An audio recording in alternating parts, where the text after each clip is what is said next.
Բարև ձեզ սիրելի հայրենակիցներ, այսօր տաղավարում իմ հյուրը ՀՅԴ Գերագույն մարմնի ներկայացուցիչ Իշխան Սաղաթելյանն է, պարոն Սաղաթելյան, շատ շնորհակալ եմ, որ հրավերս չմերժեցիք։ Փաշինյանը այսօր օրը սկսել է Հայկոյի «Ետնայիր ուտես, որ քեզ սիրում եմ, ետնայիր ուտես, որ առանց քեզ տանջվում եմ» այդ երգով։ Հիմա որ դուք ետ եք նայում, այդ սերն ու տանջանքը տեսնում եք, թե չէ։ Նկատմամբ։ Նայածում նկատմամբ, հա։ Ինքը ասում է սիրում եմ բոլորիդ։ Ինքը ինձ թվում է եւ իր քայլերով ու գործունեությամբ ոչ միայն չի սիրում, այլ ատում է մեր ժողովրդին։ Հակառակ պարագայում այն ինչ որ արել է, անում է եւ պատրաստում է անել, դա այդպես չէր լինում։ Հետևաբար դրանք հերթական իր կեղծ, fake զրույցներն են, իրականում ատում է մեր ժողովրդին։ Իսկ ի՞նչ է պատրաստվում անել, որ ասացիք, ինչը պատրաստում է անել։ Էլի է բան պատրաստում անել, շարունակում է իր հանձնման գործընթացը, պատրաստում է կազմաքանդել Հայաստանի 3-րդ հանրապետությունը,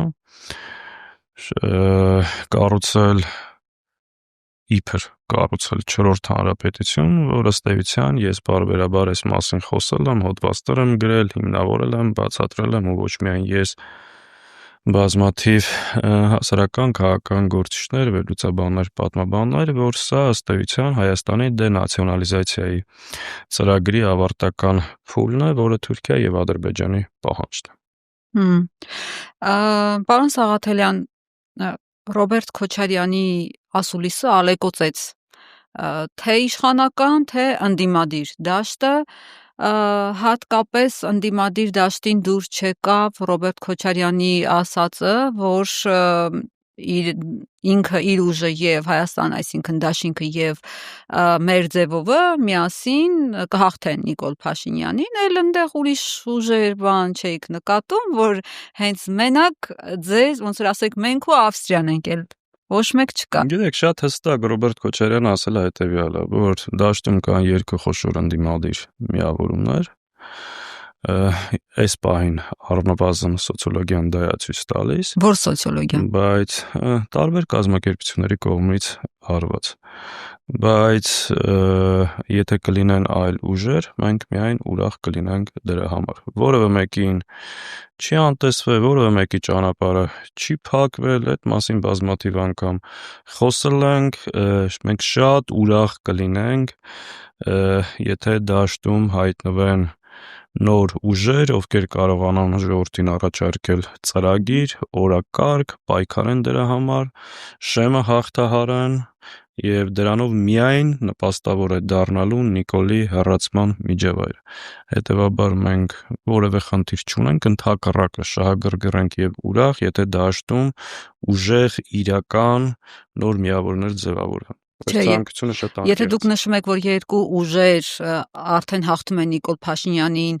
մենք գերակա ենք, այսպես ասած, իդեպ այդ կարծիքն էլ համընկնում է Էդմոն Մարուկյանի կարծիքի հետ, ստացվում է, որ դուք արդեն հաշվի չեք առնում նախ արդեն դաշտում ուրիշ խաղացողների, բացի այդ դուք էլ նշեցիք, որ նոր ուժեր են ստեղծվում, երեկ էլ օրինակ Արման Թաթոյանը ներկայացրեց միասնության թևեր իր նոր ուժը, այսինքն դուք մնացածին արդեն սպիսատ եք կարել այսպես ասած։ Բացարձակ, դա ձեր մեկնաբանությունն է կամ նրանց, ովքեր այդպես մեկնաբանում են, ես շատ պարզ ձևակերպեցի, մենք անկեղծ ենք, ավելին ասեմ, բազմաթիվ անգամ ասել ենք, որ մենք ամբողջ դաշտը չենք ծածկում, կան մարդիկ, ովքեր սպասում են այլ առաջարկ, այլ թիմեր, այդ այլ ընտրանքային, երրորդ ուժ, տարբեր սպասումներ կան, այսինքն խնդրեմ թող ձևավորվեն, առաջարկ ներկայացնեն հանրությանը եւ մենք ոչ միայն ուրախ ենք, այլ նաեւ շահագրգիռ։ Հետևաբար մնացած մեկնաբանությունները այլ նպատակ ունեն, չկա այդպես բան։ Մերձևովի անունը տալն էլ էր մի քիչ խնդրահարույց, պարոն Սաղաթելյան, որովհետև Նարեկ Կարապետյանը դատարանի առջև լրագրողների հետ ճեպազրույցում, ես հիշում եմ, ես էլ էի ներկա այդ ճեպազրույցին, մի քանի անգամ լրագրողները հարցրեցին, դուք նախկինների հետ ինչ համագործակցություն եք տեսնում, անվանական էլ հետո անցան Սերժ Սարգսյանի, Ռոբերտ Քոչարյանի ուժերի հետ, Նարեկ Կարապետյանն ասաց, որ Սամվել Կարապետյանը գնալու է իր ճանապարհով, իր ձևով եւ համագործակցությունը բացառեց։ Հիմա դուք ո՞նց եք իրենց Կարծում դրա հաշվով մեկնաբանությունը եղել է, պատասխանը եղել է շատ հստակ, խոսքը նախընտրական համագործակցության մասին էր եւ այո, ես էլ եմ պնդում, որ հետընտրական համագործակցությունը ընդդիմադիր ուժերի համար լինելու է անխուսափելի։ Եթե կլինի մեկ ուժ, որ մենակով հարցը կլուծի, խնդրեմ, բարձր այդ համագործակցության անհրաժեշտությունը չի լինի, բայց տրամաբանական է, չէ՞, եթե այսինքն մեկը միայնակ միևնույն է չի կարող հաղթահարել առնվազն շատ դժվար է լինելու ու այս պահին դա չի երևում։ Ու շատ տրամաբանական է հետընտրական համագործակցությունը։ Եթե բոլորս խնդիր ենք ձևակերպել, որ այս իշխանությունը չարիք է, այս իշխանությունը պետք է հեռացվի, միայն սրանց հեռացման պարագայում է հնարավոր երկիրը ստեղծված իրավիճակից դուրս բերի, տրամաբանական է, չէ՞, եթե ընդդիմադիր ուժերի ամբողջական քվեն լինի ավելին, քան օրվա իշխանության, եւ այդ համագործակցության արդյունքում պետքա սա հեռանա, այդ ուժերը պետքա անխուսափելիորեն համագործակցեն, այլ տարբերակ չի կարող լինել։ Գյումրիի տարբերակով, թեկուզ որ դժվարությամբ, տարաձայնություններ ունենալով, բայց միևնույն է նժարին հաշվի առնելով թե ինչ հայացքներից, անկախ, չգիտեմ, շատ տարաձայնություններից, այդ ժամանակ առաջնայինը խնդիրը օրակարգը շատ ավելի կարևոր է եւ շատ ավելի գլոբալ է, շատ ավելի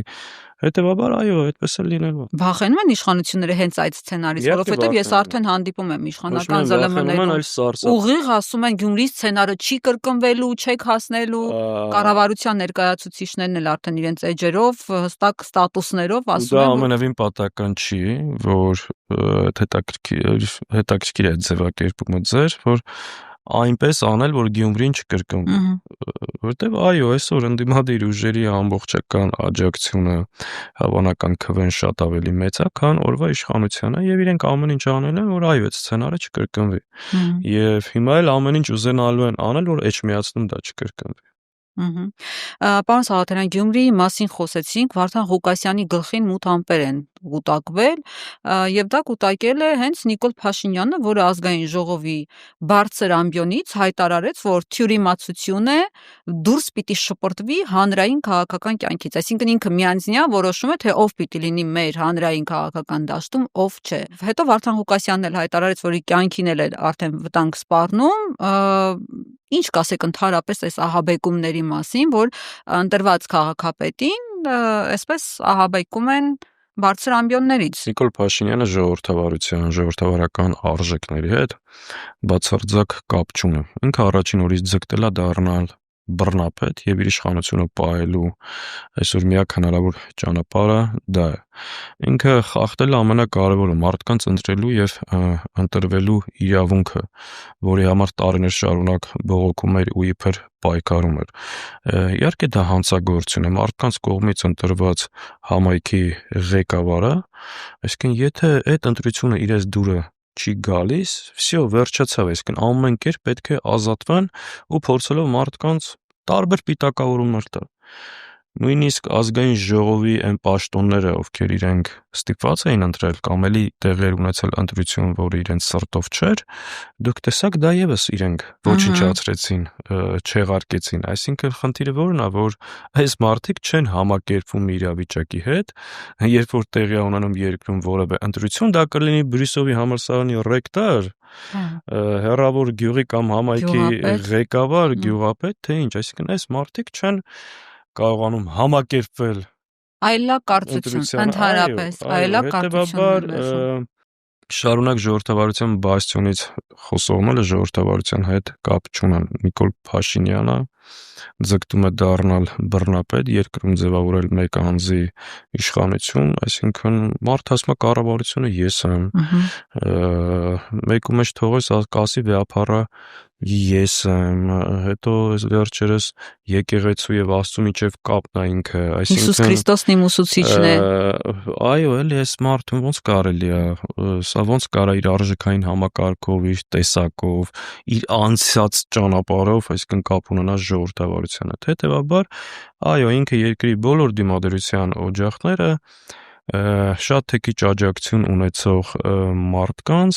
փորձելու է կալանավորել, նոր ռեպրեսիաների ալիք է սպասվում մեզ ընդդիմադիր դաշտին, որտեղ իր իշխանության պահելու միակ ճանապարհը դա է, ինքը այլ հնարավորություն չունի ու ինքը դա լավ գիտի։ Բայց ինքը, տեսեք, Վարդան Ղուկասյանի հետ հետապնդումները հո չեն ասում, որ մեր սրտով չի, որ քաղաքապետ է ընտրվել։ Իրենք դա այլ անվան տակ են սղացնում։ այսպես ասած։ Իհարկե։ Իրենք ասում են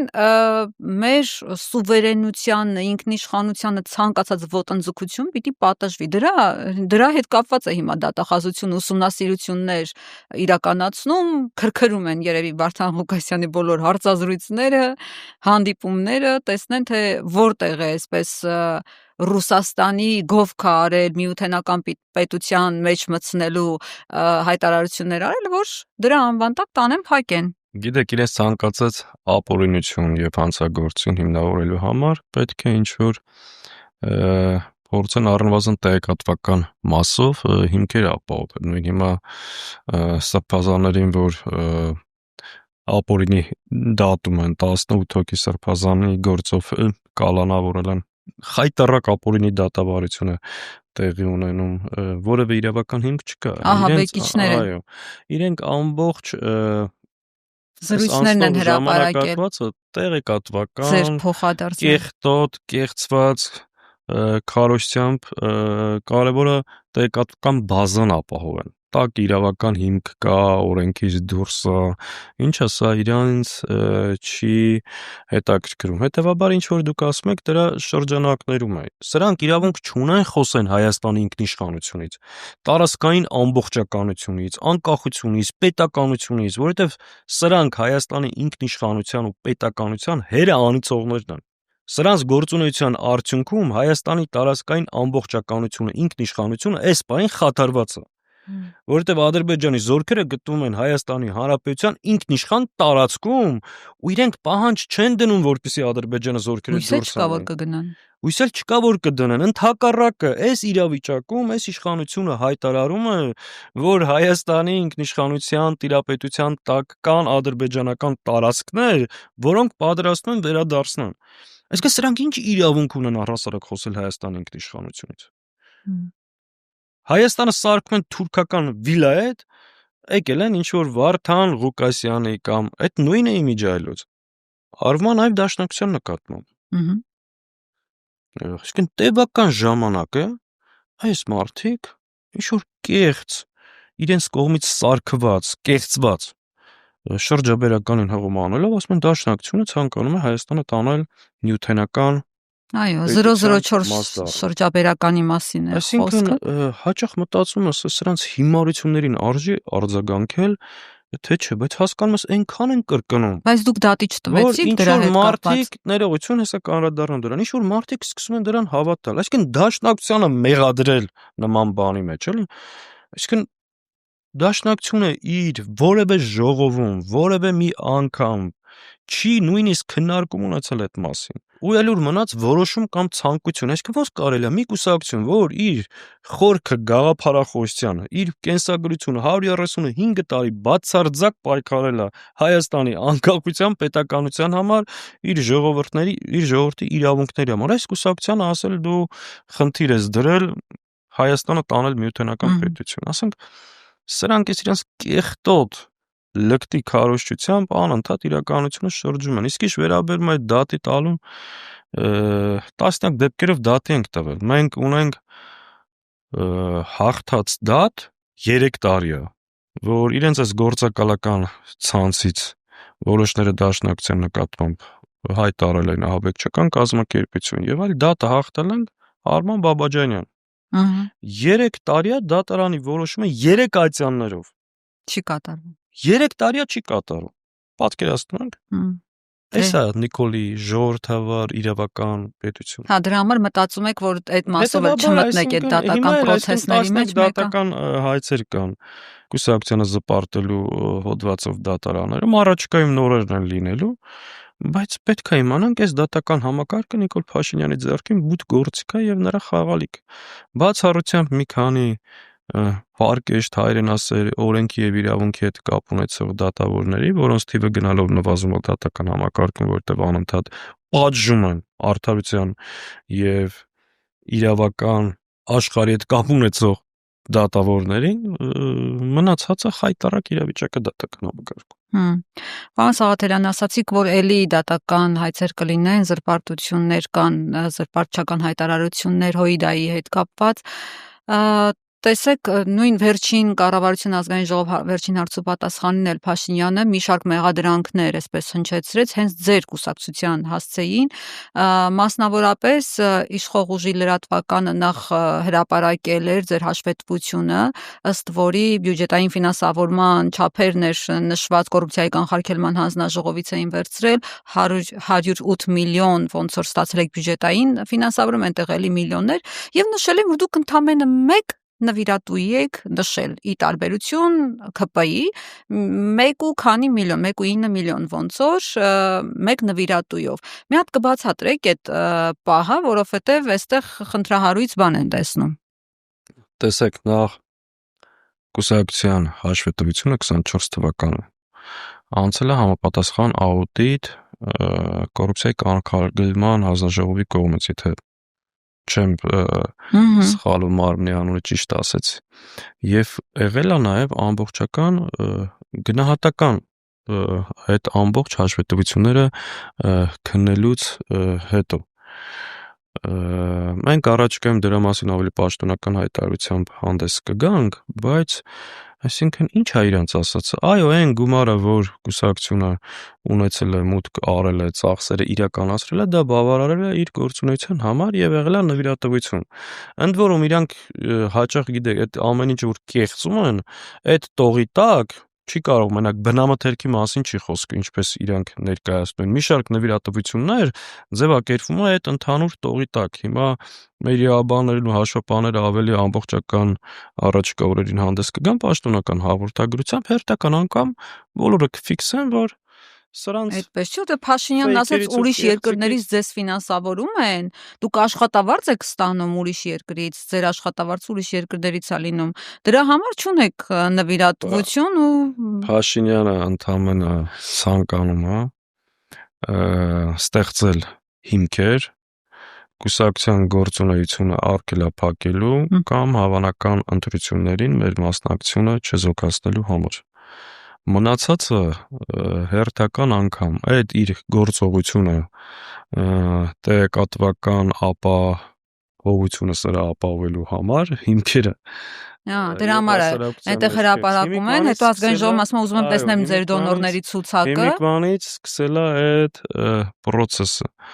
Ես ձեզ վստահեցնում եմ իշխանափոխությունից հետո կտեսնենք Նիկոլ Փաշինյանը, իր թիմը եւ այն ամբողջ գործակալական ցանցը, որ պատել է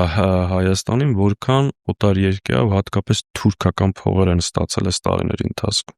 Իսկ դաշնակցության հետ կապված թող գնան որտեղ ինչ կարող են փորփրել, ընդ որում հեսա 7 տարի է փորփրում են, ոչ միայն կուսակցության հաշիվները, կուսակցության հետ կապված, այլ կուսակցության անդամ բոլոր ղեկավար կազմի ու որևէ բան չեն գտել, չեն էլ կարողանալու գտնել, որովհետև նման բան չկա, գոյություն չունի։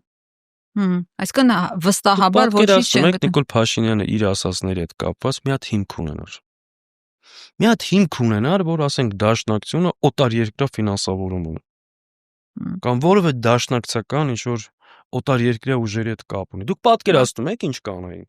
Բա ինչի ասում ձեզ փողի մեջ բերում եմ, ձեզ փողի ճամպրուկներ են բերում այլ երկրների բյուջեներից։ Դուք գուցե աշխատավարձ ունեք եւ ոչ միայն Հայաստանից։ Հիմա դուք աշխատավարձ ստանում եք անպատասխանատու մարդու անպատասխանատու հայտարարություն։ Եթե ինքը ունի այդ տվյալները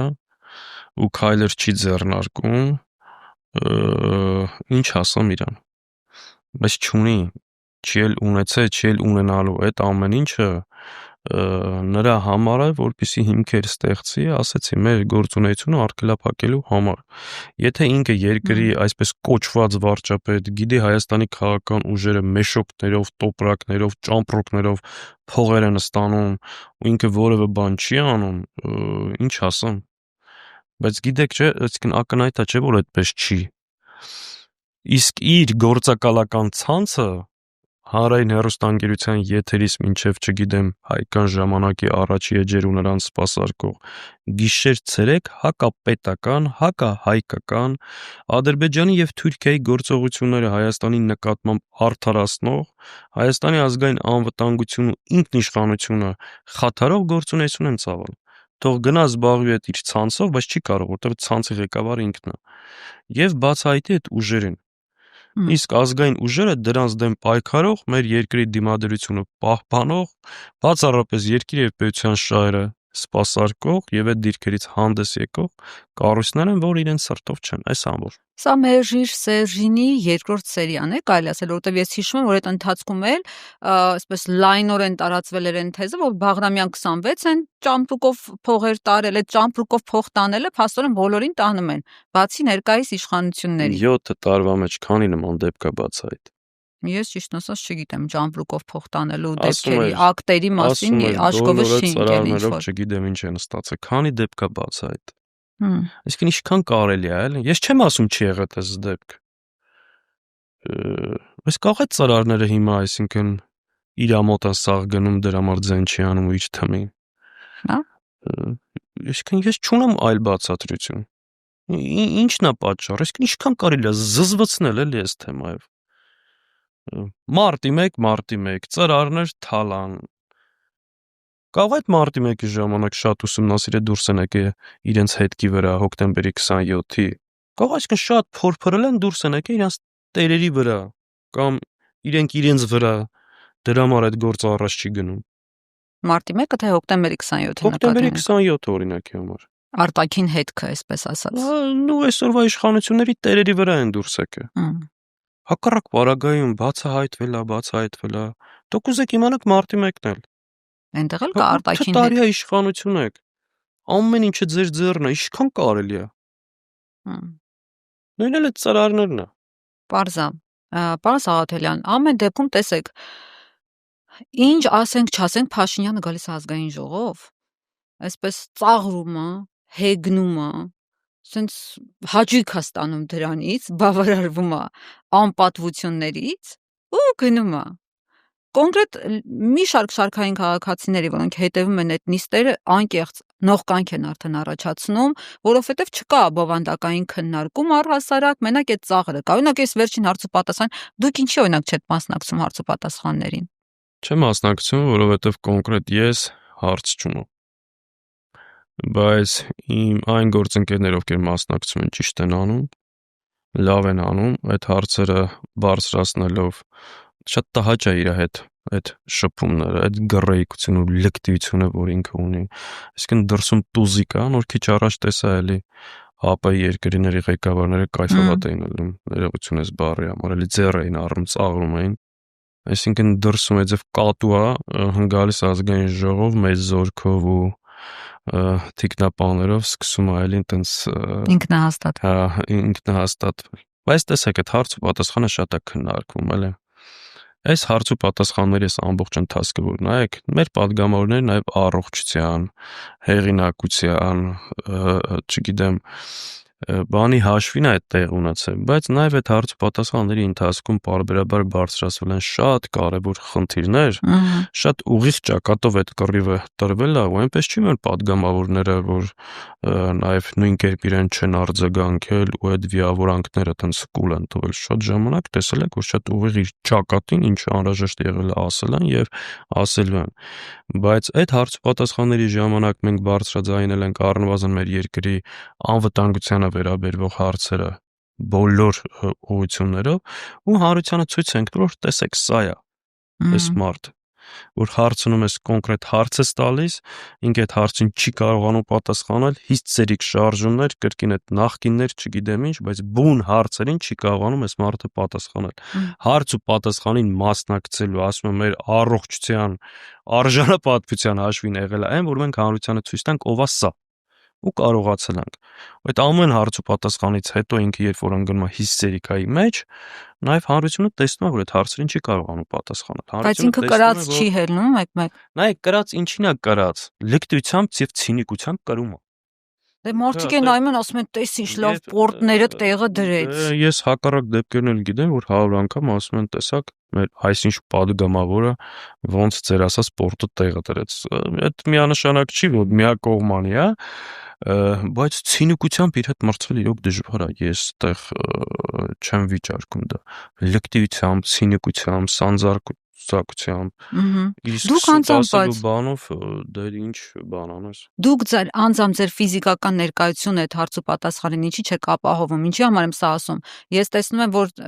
ձերոնցից մշտական, ներկա եղող մի 5-6 падգամավոր, որ միշտ լինում են եւ հարցեր ուղում են, բայց իրենք այսպես ասած ընկնում են դրբի տակ։ ՔՊ-ն ամբողջ թիմով ներկա է եւ անգամ այդ բալանսը այդ առումով է խախտված։ Գոնե դուք ֆիզիկապես, եթե նույնիսկ հարց չեք ուզում տալ, չունեք այդ բանը։ Մեզանից 1 կամ 2 հոգուց բացի մնացածը ներկա լինում են։ Կարող դեպք կա եղել, որ չան եղել, բայց հիմնական խմբակցության մեծ մասը ներկա լինում է։ Ես չեմ բացառում ինչ-որ իրավիճակ, որ ես հարցադրում կունենամ իրան։ Կգնաք։ Այո, բայց ասում եմ նաև այս բան չունեմ, որ ունենամ կգնամ, բայց խրախուսում եմ իմ գործընկերներին եւ մեր թիմին, ովքեր նույնիսկ այդ ձևաչափով իրենց կռիվը տալիս։ Քանի անգամ Փաշինյանն ասում է, ինչ գործ ունեք դուք ես փափուկ աթոռների վրա, բա ուր են ձեր մանգալները, ուր է ձեր հեղափոխությունը, ուր է ձեր Զարթնիր լահոն։ Ինքը շատ ծանր է, հայրենիքի փրկության շարժման ժամանակ, երբ որ ամիսներով Դեմիրճյան եւ Բաղրամյանը փակեր, միջալոցի տեղ մաղալ մի անգամ մի քաղաքացի ինչ-որ բերել, այդտեղ մաղալներ չեն եղել,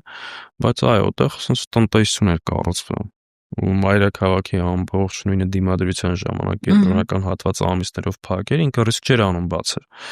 Ինքը շատ ծանր է այդ տարը, ամեն անգամ իրան միշտ այդ բանը, չէ, ես կարամ Պրոսպեկտն ու Բաղրամյանը փակեմ ու մաղալ դնեմ, ոնց կլի այդ մենաշնորհը ձեռիցս ինչ-որ մեկը վերցրեց։ Ծանր է տարը, այտենց այդ հուշերը դեռ մոտնա, ու նաև այն օրերը ինչ որ այդ շարժումները իրեն ցավացնում էին, այն անհանգստությունն ու ոչ կոմֆորտ վիճակը, որ ինքը ուներ, վերջապես ինքը այդ շրջանում չէր կարողանում կառավարությունից, օրինակ դեպք եղել, կառավարությունից արտգործնախարար փորձել է ոտքով գնա, չի ստացվում։ 2000 զորք էին շարել, բայց կեսից փոխեց ճանապարհ, այսինքն վատ հուշեր ունի այդ օրերի հետ, դրա համար պարբերաբար հիշում եմ։ Բայց իսկ դուր չեկավ այդ հարցու պատասխանին նաև Ալեն Սիմոնյանի արձագանքը ընդդիմադիրներին։ Ես նկատում եմ, որ շատ կոմֆորտ է իրեն զգում Ալեն Սիմոնյանը գործուղումների հարցի հետ կապված։ Սենց ամեն անգամ պտտվում, շշպռում է, ասում է գործուղումների հարցն է երեսով տալիս, ասում է գալիս են ձերոնք վախվորած ինձ ասում են, հələ տեսնենք, գնանք հարցնենք, տենանք կթողեն գնան գործուղումների։ Այդպես Հայաստան դաշինքի падգամավորները գործուղումների մեռած են, որ ամեն անգամ Ալեն Սիմոնյանից տենց բան անեն։ Տեսեք, ուրեմն մենք ունենք որոշում։ Այո, խմբակցության падգամավորները, երբ որ գործուղման առաջարկ է լինում, քննարկում են խմբակցության հետ։ Ու դա շատ նորմալ է, որովհետև դա խմբակցության որոշումը է։ Իսկ ինքնագլուխ ոչ մեկ չի կարող։ Իհարկե, այսինքն այդ նորմալ է, էլի, բա ուրիշ ձև չէր կարող լինել։ Մենք ունենք որոշում, մեր խմբակցության падգամավորները կմասնակցեն այն գործուղումներին, որտեղ ունեն ասելիք եւ անելիք։ Ալեն Սիմոնյանի տուրիստական այցերին մենք չենք պատրաստվում մասնակցենք։ Հենա Գեգամ Նազարյանին վերցնում են մի երկու հոգի, տենց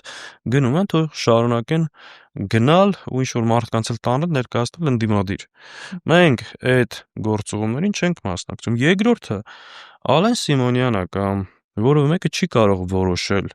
մեզանից այդ գործուղումներին ով կմասնակցի։ Շատ հաճախ լինում են դեպքեր, որ իրենք ցանկություն են հայտնում, բայց մենք ենք որոշում նաև։ Հա, իրանք են ասում, այս անձին ենք ուզում։ Կա նման դեպքեր, ուզում են ներքաշեն իրեն շարքերը։ Այո, ոչ թե ուզում են ներքաշեն, այլ բան, մենք աշխատանք տանեն, բայց եկեք խոստովանենք, որ գործուղումները նաև կարող են հենց նման բաների նպաստել։ Մենք վստահ ենք մեր թմի վրա, տենց խնդիր չունենք, բայց նաև շատ հաճախ, որ իրենց ցանկությունը չլինի։ Հետևաբար, իսկ ինչ վերաբերում այդ գործուղումներին, իրենց խմբակցության 80%-ն առաջի անգամ ինքնաթիռ նստե падգամավոր դառնալուց հետո, էլի։ Երեք չտես երեխու պես ասենք, որ Իտալիա ենք բան այս կոմենկում։ Մի հատ տեսեք այս խմբակցության կազմը, անցած ճանապարհը, իրենց մասնագիտական կարողությունները, այդ իրանց համար է բան էլի, ասենք կյանքի, հա, նպատակ եվրոպական մի հատ երկրում դառնալ, ասենք։ Բայց ինքը ասում է, բան, պատվերով համերգ է, ինչա Կազախստան չեմ ուզում, Վիեննա ուզում եմ, այսինքն այդ երկրների բաներն է կան, հա։ Որտեղ կա օրակարգ, ունենք ասելիք, գնում ենք, որտեղ չէ։ Այսինքն շոփինգի բաներով չեք մի հատված էլ կա, որ մեզ քննադատում է գործուղումների եք գնում։ Մենք տասնյակ գործուղումներ մերժում ենք եւ գնում ենք այնտեղ, որտեղ ասելիք ունենք։ Ես մի ուրիշ բան ասեմ, այդ որ շատ խոսում են այդ պատվիրակություններից, ես Հայաստան-Սիրիա խմբի ղեկավարն եմ եղել։ Ամեն ինչ արել են բարեկամության խմբի։ Ամեն ինչ արել են, որ ես իբրև պատվիրակության ղեկավար Սիրիա այցը տեղի չունենա։ 8 ամիս ձգձգել են։ Հետո իբրև անդամ առաջարկել են, բնականաբար չեմ գնաց։ Միջալոց ես որևէ գործում չեմ գնացել ազգային ժողովով։ Հա, ոչ մի։ Ոչ։ Բայց այսպես սրանք էլի մի խոսքով այդ մանկական Բայց իրականում պարոն Սաղաթելյան, գործուղումները պետության համար են, այնտեղ աշխատանք կա տանելու։ Ես ընդունում եմ, որ մի քիչ մեր հասարակությունն էլ այդ գործուղումների պահը մի քիչ ուրիշ ձև է ընդունում, հաշվի առնելով իշխանականների ներկայացրածները, այդ նկարներն են ծանր տանում, որոնք գործուղումների ժամանակ ուզեք թե չուզեք լինում են իշխանականների հետ։ Իրավիճակ է այս նկարների պատմությունը։ Գնում ես որևէ երկիր, Պես պետք է մեր հանրությունը, մեր ընկերները հասկանում։ Հայաստանի պատվիրակությունից։ Հայաստանի պատվիրակությունը ներկայացնում է մի տեսակետ,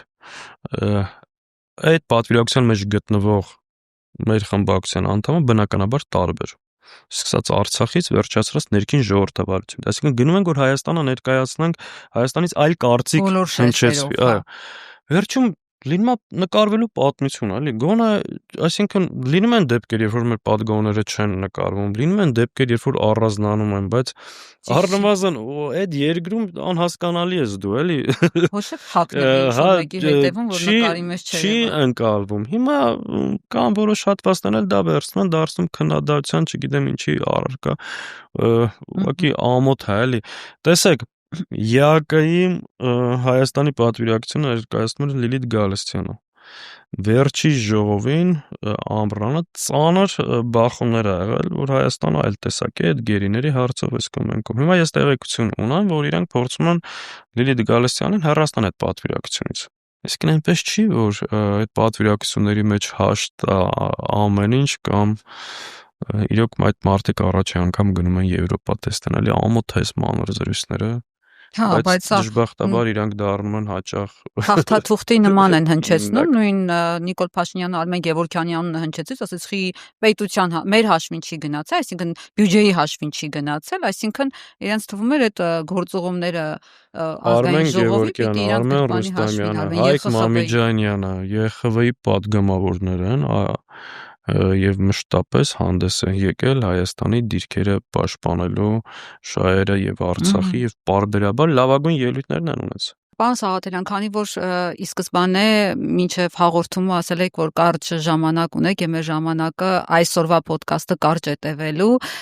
վերջին հարցը շատ կարճ անդրադառնանք եւ ամփոփենք իմպիչմենտի հետ կապված չեմ կարող շրջանցել, շատ գիտեք այս օրերին շատ քննարկվեց եւ ձեր ստորագրությունները վերջնականապես դնելը եւ այլն, բայց այստեղ ես խորը հակասություն եմ տեսնում Ռոբերտ Քոչարյանի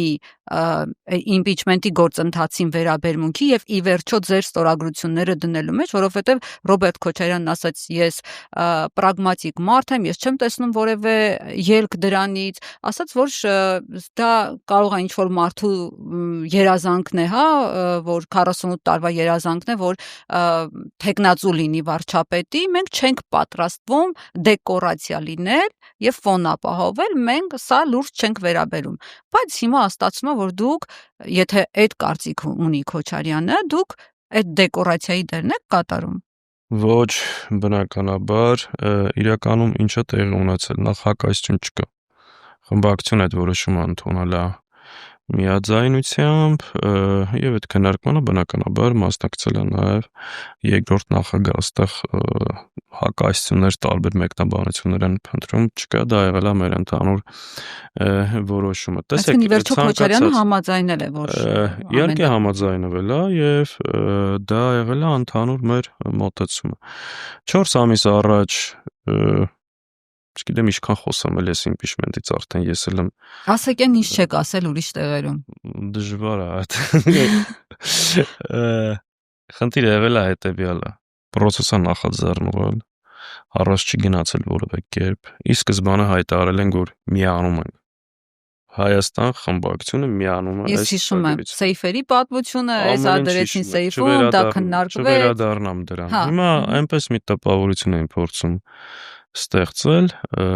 մեր գործընկերները ու նաև ինչ որ շրջանակներ, որ այս գործընթացը առաջ չի գնում բացառապես նրա համար, որ ստորագրությունները հայտարարությունը բավարար չի, պետք է լինի այս ձևաթղթի տակ։ Ու սա ասենց վերցրել ամբողջ բանով ծավալով իմպիչմենտի գործընթացը Նիկոլա Իշխանությանը, որովհետև Հայաստան խմբակցության падգամավորների ստորագրությունը այս ձևաթղթի տակ չի։ Արդեն ըստեղ էինք հասել։ Մենք էլ ասենք խնդրեմ այդ ձևաթղթի տակ։ Եթե դա է պատճառ։ Բայց լավ հասկանում ենք, չէ, որ դա իրականում տեխնիկական խնդիր էր։ Հիմա վերադարձել ենք մեր գործընկերներին այդ ստորագրությունները, տեսնենք ինչ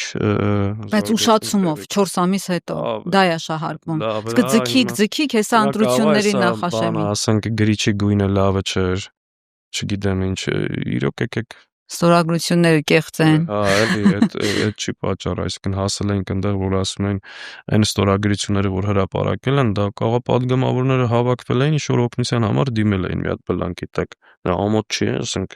լավ էլ։ Դե բա փակ սենյակում նստեցիք, քննարկեցիք իրար հետ այդքան, պարոն Սաղաթելյան, միանգամից այդ ձևաթղթի տակ ստորագրեիք, ճանապարհեիք, ի՞նչն էր խնդիրը այդ ժամանակ։ Որ ստորագրած լինենք, հիմա պետք է հետ վերցնենք, ասենք մի քանի падգամավոր այլևս փոխվել է, նորից ստորագրենք հետ։ Տանք այդ չի խնդիրը, լուրջ եմ ասում, էլի եկեք շատ լուրջ գլոբալ խորքային հարցերին, ասես տեխնիկական բաներով չմոտենանք։ Եստեղ էի ասում, որ հաճախ տպավորությունա, որ ինչ որ շրջանակ այս հարցը օգտագործում է այլ նպատակի համար։ Որ ձեզ վարկաբեկի, ինչ հակակառույցություն էին իրականացնում, բայց չեմ ուզում, անկեղծ չեմ ուզում անդրադառնամ,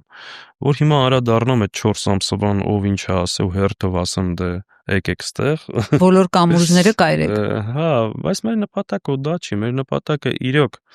այստեղ էլ տարբեր կերպ փորձում են մանիպուլացնել։ Եթե կա այդ հնարավորությունը, իսկ հնարավորություն միշտ կա, բայց դրա համար պետք է ծրագիր, հետևողականություն, իրական համախմբում, քայլեր, գործողություններ, այսինքն այդ իմպիչմենտի գաղափարախոսները պետք է դուրս գան այդ ցանցերից եւ գետնի վրա աշխատանք անեն։ Եվ ստեղ էլ մենք շատ པարզ ասել ենք, հիմա էլ ասում են դե լավ ձեռքերը ծալել եք, չգիտեմ ինչ։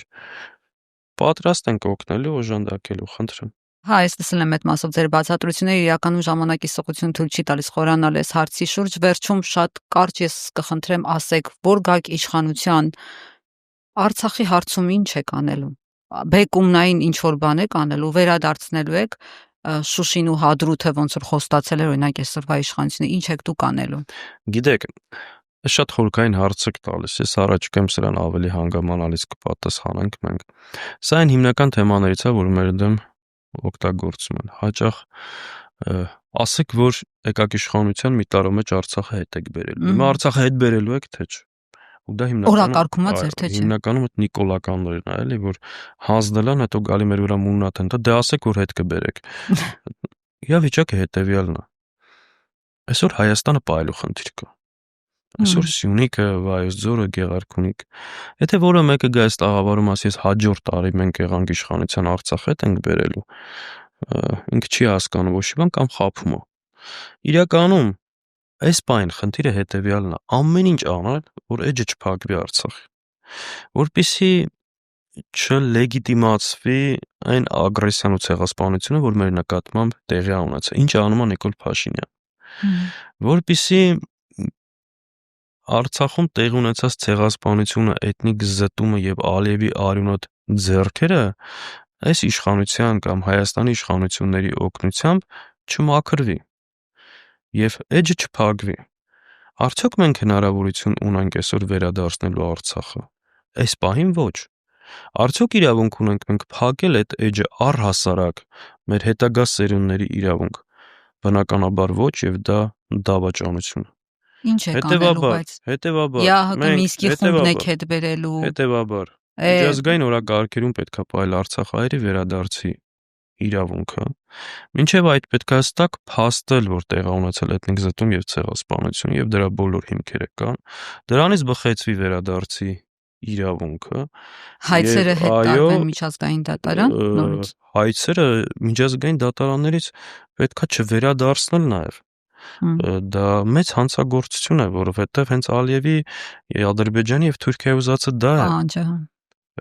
Հետևաբար փաստել էթնիկ զտում եւ ցեղասպանության փաստը, դրանից բխեցնել վերադարձի իրավունքը եւ այո, սկսել միջազգային տարբեր հարթակներում բոլոր հնարավոր միջոցներով վերադարձի եւ անվտանգության երաշխիքների հարցը դարձնել օրակարգ եւ առհասարակ այդ ուղղությամբ սկսել լայնածավալ աշխատանք տանել։ Մենք երբ կարող ենք Արցախը վերադարձնել, երբ որ ունենանք շատ ուժեղ, հզոր, կայացած պետություն։ Այսօր ունենք դա, ոչ, չունենք։ Այսօր Հայաստանի, Ադրբեջանի զորքերը գտնվում են Հայաստանի ինքնիշխան տարածքում։ Հետևաբար այս կեղտոտ բանը, որ մեզ հաճախ դեմ են տալի, ասեք, որ Արցախը հետ եք բերելու, որ ասենք այո, հետ ենք բերելու, ասեն դե ուրեմն դուք բան եք, պատերազմի ուժեր եք, ռևանշիստներ եք ու վերջ, Ժորժ ջան, սրանք եկան ձեզ տանելու են կոտորեն, հասեք, սրանց թույլ չտաք։ Մյուսն էլ ինչ հրաժարվենք Արցախից, ասենք Արցախը հայկական չի, այդ դեպքում ինչով ենք տարբերվում ըստ Նիկոլներից։ Հետևաբար Արցախը հայկական է, Արցախի էջը չպետքա փակվի, դրա համար պետքա պայքարենք, բայց մենք արկածախնդիրներ չենք։ Մենք Հայաստանի Հանրապետությունը չենք զոհելու, ինչպես իրանք են ներկայացնում, եւ պետությանը չենք տանելու արկածախնդրության։ Առաջի քայլով պետքա ուժեղացնենք Հայաստանի Հանրապետությունը, անվտանգությունը, բայց նաև պաշտպանենք մեր իրավունքները։ Այս չեն կարող ստիպել, որ մենք ցեղասպանություն ուրանանք, որովհետև մենք մեր անցյալը ուրացող չենք։ Իսկ անցյալդ երբ որ ուրացար, հրաժարվեցիր ինքնությանը, դու ապագա չունես։ Նիկոլի ապագան միշտ հիշեք, դա թուրքական ապագան։ Դա հայկական ինքնության հետ կապ չունի։ Իսկ սրա դեմը մենք միասին առնելու ենք։